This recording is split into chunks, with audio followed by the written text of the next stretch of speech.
There are some people on our planet who believe that climate change does not exist.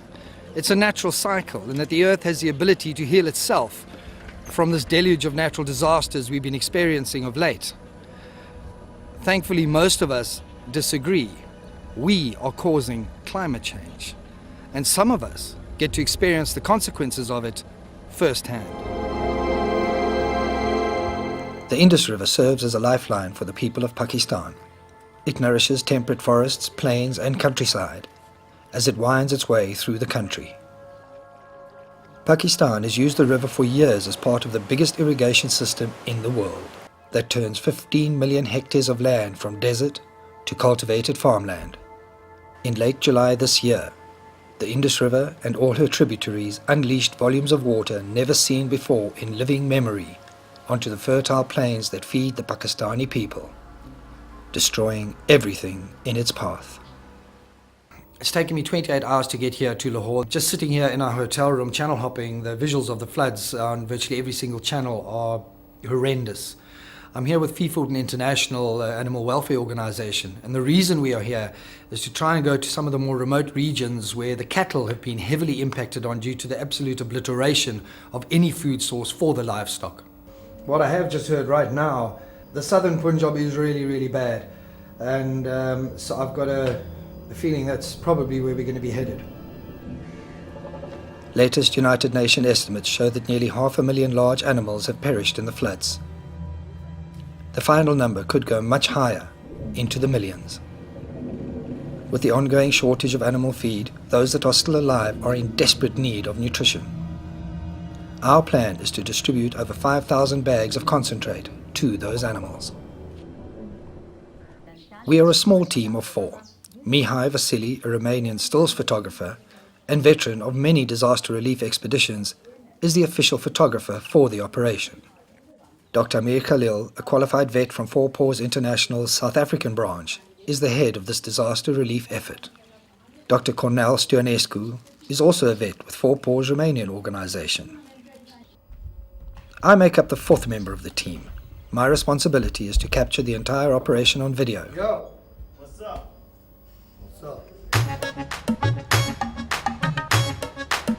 Our starting point is Lahore, the capital of Pakistan's Punjab province. The city's history dates as far back as 150 AD. According to a 1998 census, Lahore's population was 6 million.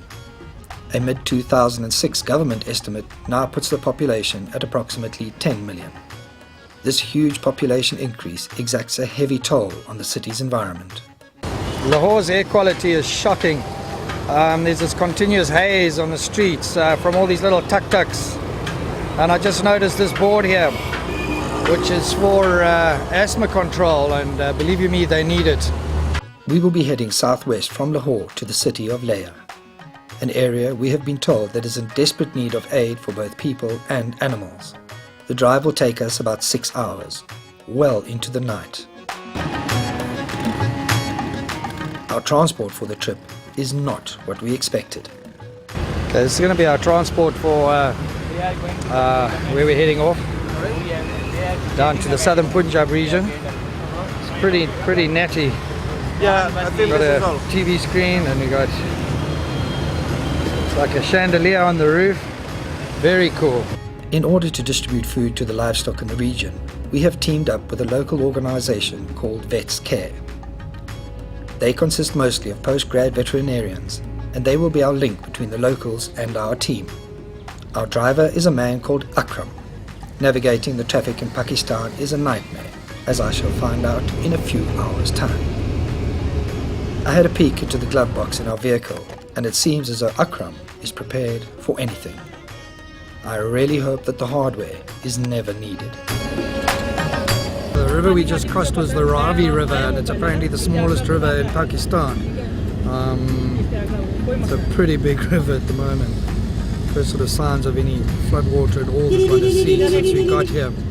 Little did I realize that on this drive I will be needing all the protection I can get. And hopefully the verse from the Holy Quran hanging from the rearview mirror will give me that protection. As the sun sets, the drive becomes a nightmare. With our headlights permanently on bright, we missed oncoming traffic by centimeters. This guy drives like a man possessed. I can't explain to you what's going through my mind right now. This is like scary stuff. After 6 nail-biting hours, we arrived in Leia. Finally, we're here in Leia. It's been a hell of a day. That drive was an absolute nightmare. This is disaster relief. I'm relieved. I'm so relieved. So what's going to happen tomorrow is we're getting up really early, and then Dr. Amir Khalil is going to go out and has chosen 3 areas. And he's going to assess these areas and see who's in the most desperate need for cattle fodder. We headed out towards the village of Kot Sultan, a few kilometers from Leia. It was not long before we ran out of road. The floods passed through this region on the 3rd of August. We need to get to the other side of the damaged road to see if our help was needed. So to go to the animal, we have to take at first the boat, and we'll took about 30 kilometers inside. Ready? Yeah. Okay. These boats are the only link between the trapped villagers and their livestock to the outside world. Once on the other side, it was clear that floodwaters had been here and that all of the crops in sight were underwater. Most of the members of our team have been to disaster areas around the globe. What we were looking at did not look like the devastation we expected. The floodwaters were draining from the area, and no visible signs of destroyed houses were anywhere to be seen. While the cattle were underfed, there was fodder for them, and most of the livestock was eating. This is when Amir and the rest of us started to get irritated. Insane. No. Where is the people? You know what I mean? Help. You want to help, yes? Okay. My job is disaster relief. Where really is this problem? People need help. I will go to offer my hand and my help. This is what I want to do. And what I'm waiting from you, your assistant in this. It was affected area. It was bad area. But it was luck, I will say. Now it's the water going down slowly. Things are going normal. I'm here to see where really it's bad, where the animal is suffering and the human is suffering. It seems to me that some of the guys in the group think that Amir is here to throw money around and do a bit of showboating, not realizing the objective of this whole exercise is actually to save lives.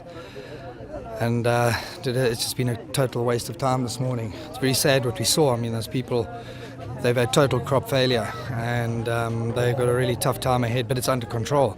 There's some army guys behind me. They're moving in. There's a big truck here to my right, packed with supplies, and there's a group of people on my left who are waiting to get to that truck. So there are tense situations, but it's under control. The real problem lay with us. We did not know what we were actually looking at or what to look for. Not even 5 kilometers from the washed away road, we found it.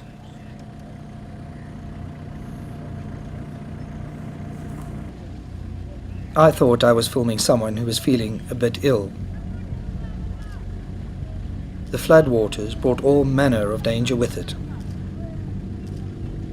This woman had just been bitten by a snake. We do not know where she was taken or if she received any treatment. From this point onwards, the reality of the situation around us hit hard. We had not traveled far when a group of angry locals stopped our small convoy.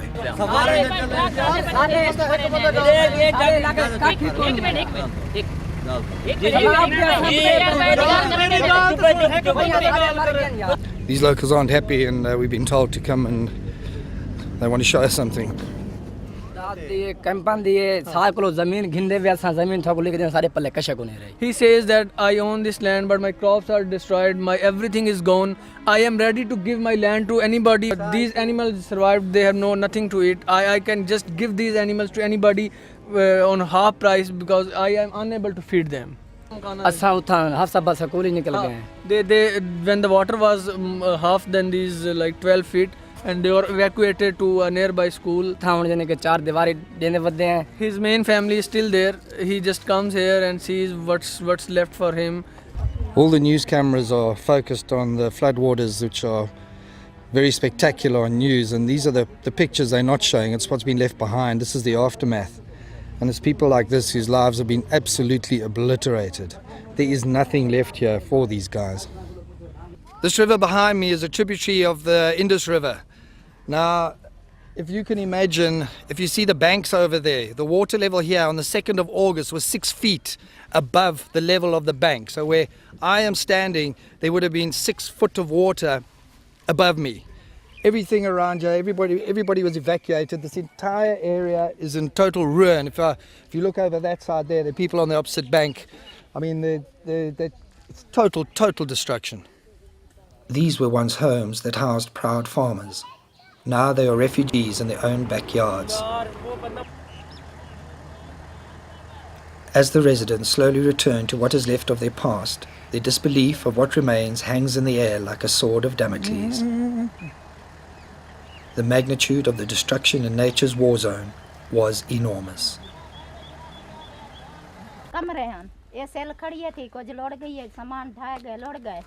There were the 4 rooms. All are destroyed, and the bricks and other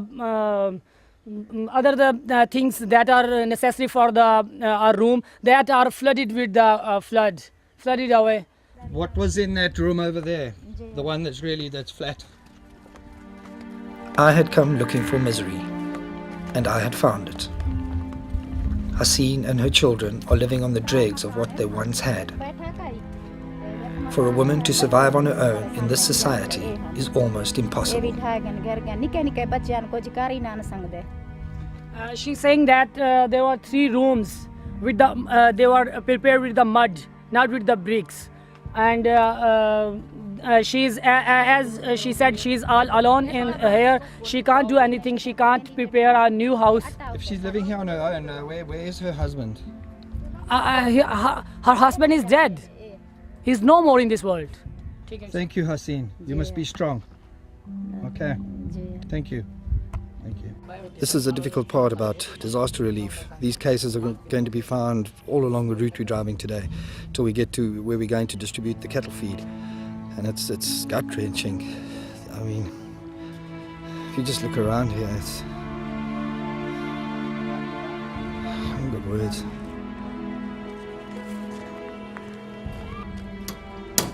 For the ravens of Pakistan, it is a time of plenty. The bloated carcasses in the water, along with human and animal waste, are turning the region into a poisoned chalice. This is now an incubator for all manner of waterborne diseases. All boreholes are contaminated. They are the only source of drinking water.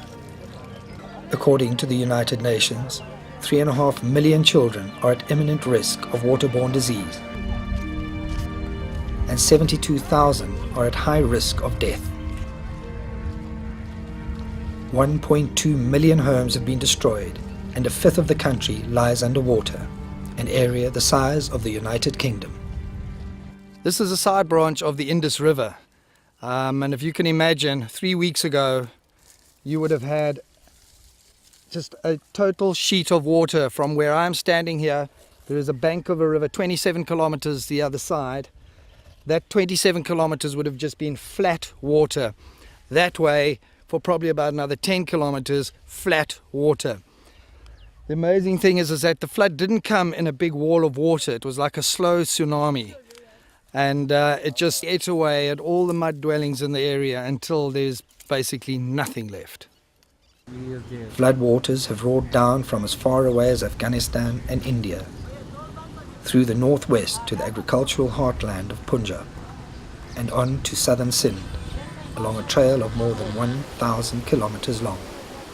Around 600,000 hectares of farmland have been flooded. Necessity is the mother of invention. What I thought was a local mode of transport turned out to be a giant wok. Once used to cook meals, it is now the only way to ferry meager supplies to isolated homesteads. We were now finding the areas that would benefit from the aid for the livestock. What happens next is something that is all in a day's work for Cornell, one of the Four Paws vets. I was on my way to put my equipment in our vehicle, and I saw this dog lying underneath. And now the guys just have to try and get it out. It looks like its leg is broken. Here it's a little bit dangerous working with stray dogs. I mean, rabies is very often in this area, no? We finally enticed the terrified dog out from beneath our vehicle. Now we needed to get the dog to a veterinarian clinic as soon as possible. Amir stopped a passing tuk-tuk. This will be the best way to transport the injured dog due to the heavy traffic. Amir and the team need to continue assessing the flood-devastated region. I decide to stay with Cornell and join up with the main group later in the day. I'm willing to bet my bottom dollar that this is the very first time that this tuk-tuk has been used as an animal ambulance. We had been driving for about 5 minutes when it seemed as though the dog had disappeared. I don't think this dog likes all the noise. It's crawled right under the seat of the tuk-tuk. It's a bit further than we thought, taking longer than we thought. She stayed under the seat until we reached the clinic. Although the young animal seemed friendly, Cornell was not taking any chances, and it was necessary to keep it muzzled. This clinic was obviously not used to treating small domestic patients. The equipment was sparse, to say the least. Medical supplies were virtually non-existent. I suddenly realized I carry a little first aid kit with me when one goes on these type of trips. And I think I've got more stuff in my little kit than these guys have got in this entire clinic. Cornell did a thorough examination of the dog and cleaned her wounds up. Thankfully, there were no broken bones. He'll be okay. She will be okay. She would have to stay at the clinic for a couple of days to make sure that no infection sets into her wounds. Hey, I like happy endings. I like them. As soon as we knew she was safe and in good hands, we headed back to the people and livestock who so desperately needed help. Most of the farmers in the region had moved their families to the only high ground available, the busy roads. Millions of liters of water forms a barrier that keeps them living under despicable conditions. The roar of trucks has replaced the gentle sounds that would have lulled families to sleep in the peaceful countryside. I believe that your eyes are the window to your soul. Sometimes I just wanted to close the window. Many of the villagers have had to travel for hours to reach the only dry soil for hundreds of kilometers. Others are camped a stone's throw from their now smothered farms. One of the guys from the families who are living along the highway is taking us to his house, which is not far from here, in this rowing boat. Apparently he's got 3 cattle there, so I'm not sure what we're going to see, but this is incredible. And what we are seeing, you must remember, this is a month after the floods. This is a month after the main water swept through this area. When we reached the small island, we were greeted by a bemused-looking blue-eyed water buffalo. Dr. Cornel Stoyanescu and the volunteers from VetsCare inoculated the animals against bacterial infection. These cows are drinking the toxic water that surrounds the isolated jail. It's quite incredible. It's like being on a small island. If I just do a 360-degree sort of rotation of the whole area, the water is moving slowly, but it's still pretty deep. If this wasn't such a tragic situation, and this could be perceived as being an idyllic, really beautiful, beautiful part of the world.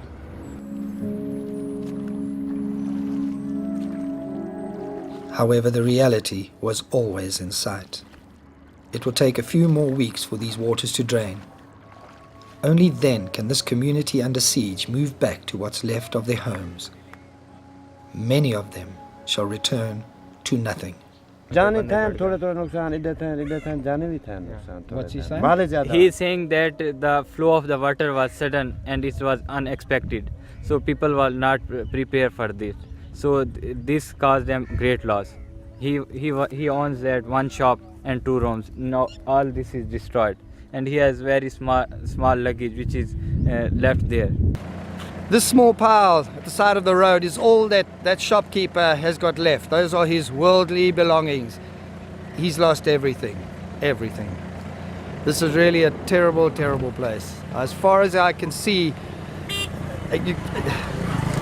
I mean, these fields they're gone. I don't know what the crops were, but they're dry sticks sticking out of the water. Cotton, I believe it was, some of it is cotton, a lot of it is cotton. This is going to take years to rebuild, years. The roads in the flood-affected regions are falling apart with disastrous consequences. The once solid verge is now unable to take the weight of the massive trucks as they try to get supplies to desperate communities. This small truck was handing out bottled water to people who now realize that they cannot drink from the now polluted wells. I have been so busy capturing images of the amazing situation I find myself in that I did not stop to think how deep the tragedy around me reached. I was unaware that we were passing the home of one of our Pakistani colleagues, a man who grew up where the floodwaters now wallowed. No one can stop the water. I'm very sad to seeing this. I'm also looking this for first time. I had gone to the Laya for the vaccination of the other animal to serve the other people. I don't know that this will happen with my house, with my land. And when I heard for the first time that my land has flushed away, all the crops are flushed away and my home is destroyed, I was much shocked. My father is just waiting for you in near city, Rohila Valley. That is my own city. And I will show you my house, what is condition of my house. Is your house gone? Yes, our house is gone. I was ashamed of myself for not considering the plight of those working with us.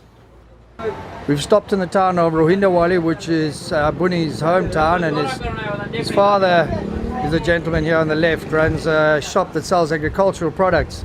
We've just been talking about the impact of these floods, what it's going to have on his business. Obviously no crops, no need for pesticides or any other agricultural products. So the future's looking bleak. It's not just the farmers, it's the guys who supply the farmers. Then Booney took me to his home.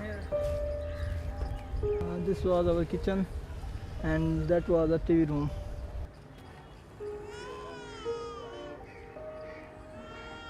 How do you feel looking at this house now, looking at your house? I am much shocked. It's very difficult to bear it because we have constructed this house very difficulty, and in the Pakistan you see everything is very expensive. It is very difficult to fulfill the expenses of a house. I request my government, please pay attention to the poor people. They are part of your country. Love your country, not your own property, because everyone has to leave the world. When he will leave the world, he has nothing for him, only a dead body. All things will remain here. No one will go to them. The scenes over the last few days are taking their toll on me. I'm starting to take strain. You start to get to that point where you know it's time to go home. But there's still work to be done, and I'm speechless. I really don't know what to say. I don't know what to say.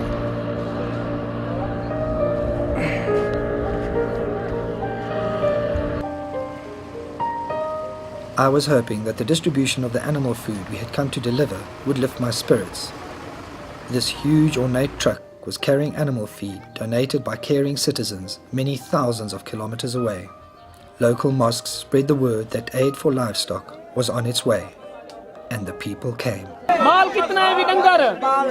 Behind me here we've got a meeting with a lot of the local farmers. It's just to try and put a system in place for when the food does arrive, how it gets distributed, so that you don't get one guy taking 10 bags and somebody doesn't get. A registration system for those who would need cattle food was quickly put into place.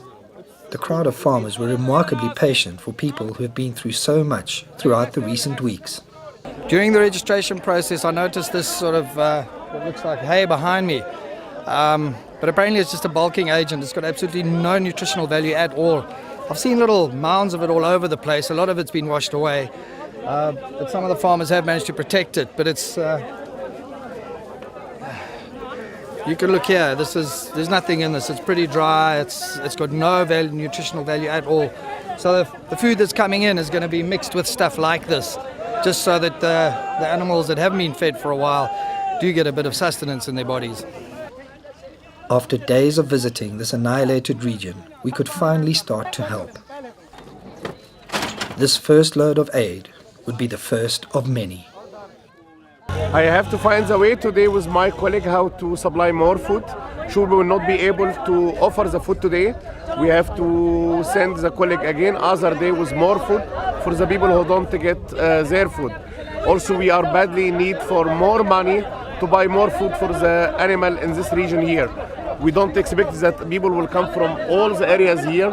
Apparently, no one visits them in the last, I will say, weeks to offer help for the animals. They are totally cut from the outside world. Over the next 10 days, 5,000 bags of feed will be handed out to hundreds of families that are now totally dependent on foreign donations. The 5,000 bags are enough to sustain 10,000 head of cattle over a 10-day period. Hopefully, by that time, the Pakistani government will start to release the millions of dollars of aid it has been receiving from the rest of the world. Reports we have received is that the only aid reaching the affected areas is from the private sector. After weeks of isolation, these communities are finally able to start the rocky road to rebuilding their broken lives. Bag after bag is hoisted onto tired bodies. As the truck empties its load, the crowd becomes more vocal and more restless. Our safety has been looked after by 2 soldiers and 2 members of the Pakistani police force. What's happened now is that this truck's nearly empty and everybody thinks that they don't know there's another truck coming. So they're getting a little bit restless. So they're going to make an announcement now. Once the anxious farmers are convinced that another load is on the way, they thankfully calm down. The first load of aid has been successfully distributed.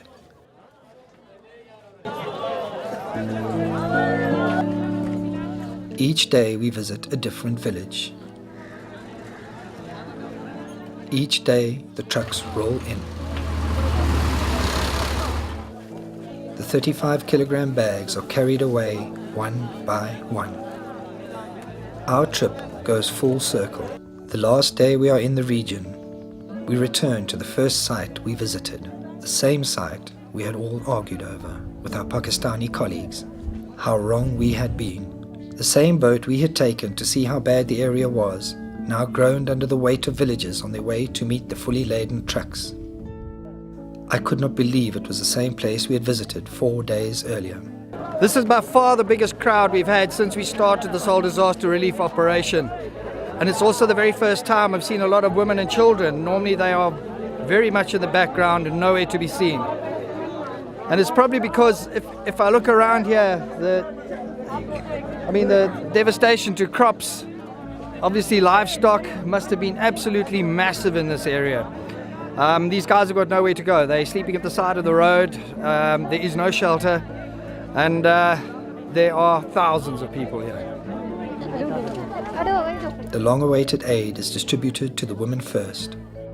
A few kilometers away at the swollen flood control gates, the next truckload is already on its way. And more shall follow.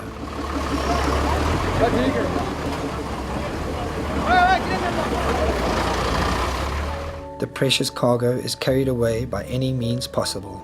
I now realize why we could not identify flood-affected areas when we first arrived. We had no point of reference. Every direction we looked was once a fertile breadbasket. The water that had covered everything was a calm blanket of destruction. I fear for what is to come to these regions I was privileged enough to see. Giving food aid is one thing. Fighting disease and pestilence, another. I came to Pakistan as an official member of the Four Paws International Disaster Relief Team. The people that we met here in Pakistan and that we worked with were amazing. And I really hope that they learned what can be done in a really short space of time when it comes to disaster relief.